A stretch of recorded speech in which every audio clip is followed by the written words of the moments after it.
Hello আমার প্রাণপ্রিয় বন্ধুরা, দেখতে পাচ্ছ আমি কি করছি? তোমাদের কি রাতের ডিনার হয়েছে? আমার এই যে ডিনার শুরু। এখানে রয়েছে গুড়, নড়িয়া চালের চিড়ে, আর রয়েছে গুঁড়ো দুধ, আর রয়েছে আম। এখানে আমাদের দুজনের খাবার। এই ধরনের খাবারগুলি তার সাথে রয়েছে মালভোগ কলা। এগুলিকে আমি একসঙ্গে স্বাদ মতো নুন চিনি দিয়েছি, গুড় দিয়েছি, কলা দিয়েছি, আর দিয়েছি গুঁড়ো দুধ, মালভোগ কলা আর আম। একঘেয়ে কি সবসময় ভাত খেতে ভালো লাগে বন্ধুরা? আমার তো মোটেও ভালো লাগে না। তাছাড়া এই যে এখন আমের সিজন, ওরে বাবা, আমার তো আম এতটা প্রিয় জানো তো বন্ধুরা। আমি 2 কিলো আম একদম জায়গায় বসে বসে খেয়ে নেব। আম আমার এত প্রিয়। আর এই যে এটা দেখতে পাচ্ছ, এখানে আমাদের দুজনের খাবার।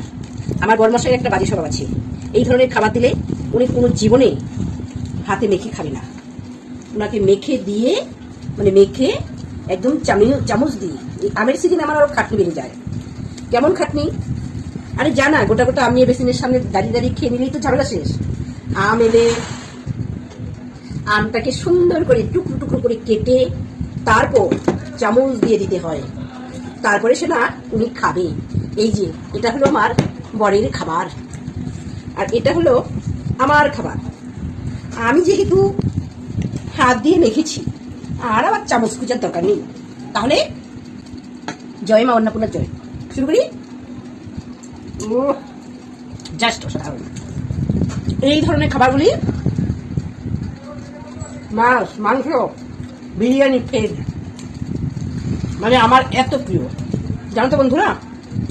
যতই এখানে আম কিনে খাই না কেন, গাছের যে একটা আলাদা আম, লোকাল আম, আমের বাগান, লোকাল আম খেয়ে পেট ভরে থাকতাম। এখানে যতই কিনে খাই কিন্তু সেই